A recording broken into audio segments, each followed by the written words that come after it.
Ben McKee, West Rucker, Goval's 24/7 here at Lindsey Nelson Stadium, where Tennessee has beat Wake Forest 11-5 to punch its fifth straight ticket to the Super Regional. I bumped into Kirby Cannell when I was walking out of I did too, actually, just walking in there. post-game press conference, and I said, hey, this is your fifth straight berth in a Super Regional. You are the only person, aside from the coaches, Josh Elander, Frank, Tony, that can say, I'm sure there's somebody else, so forgive me if somebody's watching this that I forgot.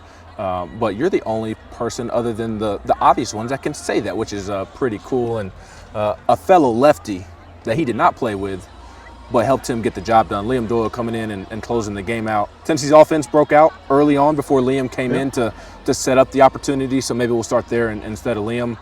Just a 7-run inning in the fourth, and there were some things that happened before the big hits came, but Manny Marin and Andrew Fisher supplied the power. Yeah, I mean, you go back to early in the year. I remember talking to Manny Marin after he hit a couple of tanks early in the year.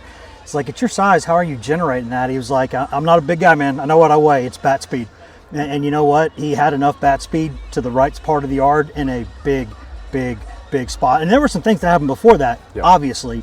But for that to happen, that to be the guy, especially, Wake's 9-hole hitter had done some damage, hit a home run yesterday, drew a couple big walks. And for Marin, for some people are even asking at times, why is the kid in there? Well, in there mostly for his glove, but he's also a good hitter. He's always been a good hitter. He's a big prospect. They were thrilled for him to not go pro to begin with. And for him to come up in that moment, hit it to the right part of the yard, 375 feet or whatever it was, man, what a moment for him. And then Fisher just does ho-hum what he always does. Yeah, right? he continues to answer the bell. I mean, he continues to be very demonstrative in how he carries himself in a good way. I think he gets a bad rap, especially after spending this last season with him.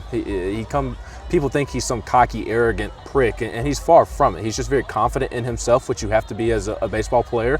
He asked the fans to show up today, and some fans didn't like that, and he's the one that showed up and answered the bell, got on base several times, has reached base again in all 63 games, and continues to be.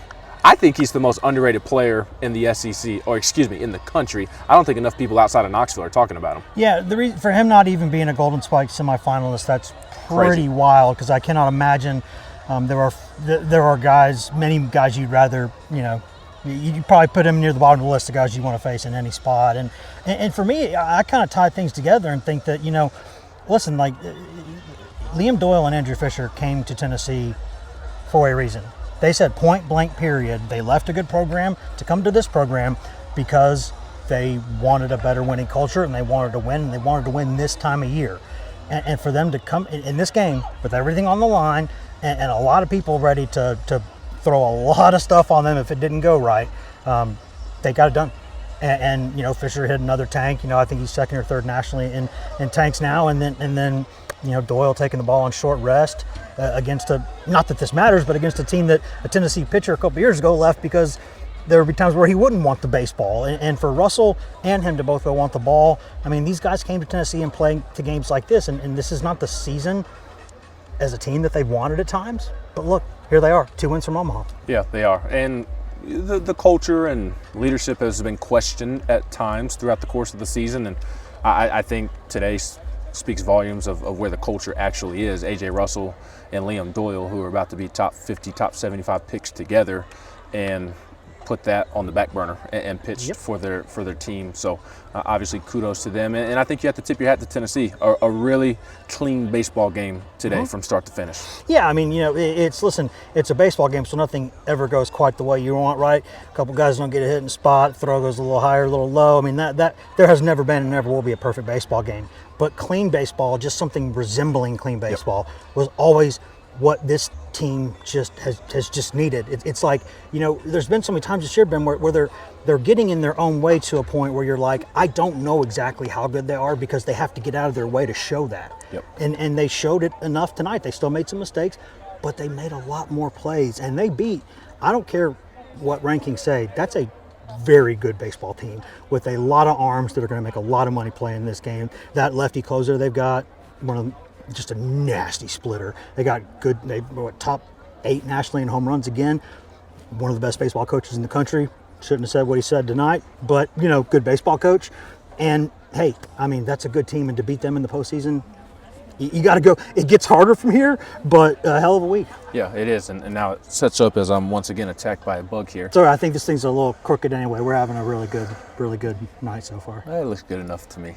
It looks better than I look, so I'll take it as a W. But it sets up for, I like Tony's quote post-game when I asked him his initial thoughts on playing Arkansas. He claimed to have not known that Arkansas won last night, and he did say it when the microphone stopped, so maybe he was being genuine about that, and he seemed to allude to he doesn't sleep when he starts to pay attention to all the other scores, so maybe he was being honest based off of what he said when the microphone was turned off. But I liked what he said, that when he was a little kid, he obviously does not like to lose. He admitted that he was a little punk when he was a little and lost, but he would still want his revenge or another opportunity, and that's exactly what Tennessee has next weekend. Yeah, I mean,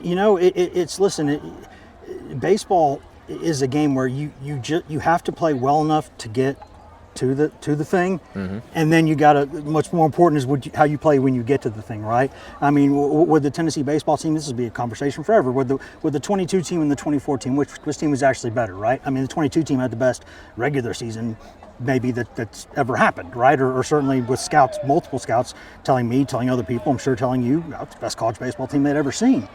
But it didn't happen that time of year. Just things went a different way, right? A Lindsey Nelson special went against them. Of course, one went against them tonight too early in the game, and they overcame that. So, you just have to get to this thing, right? Ole Miss a couple years ago, right? Just get to this thing. Florida, time and time again, except for this year, but a lot of other times, just get to the thing. Get to the thing, and then figure it out. Yep. And if this whole time it's been about, hey, let's see what you are when it matters, well, here they are. It's going to get harder, but I mean, it wasn't easy this weekend. There's a lot of really good baseball teams, Ben, that are not playing ball anymore. That's exactly what I was about to say. There are a lot of teams in this league that would love to swap spots with Tennessee, so a really nice weekend for Tennessee. Of course, we've got plenty of coverage at GoVols247.com. There's already plenty of storylines. Tony Vitello, Dave Van Horn, Cannon Peebles suspended for Game 1. When does Liam pitch after throwing today? So a lot of storylines, and we'll have them all covered at GoVols247.com. He's Wes Rucker. I'm Ben McKee.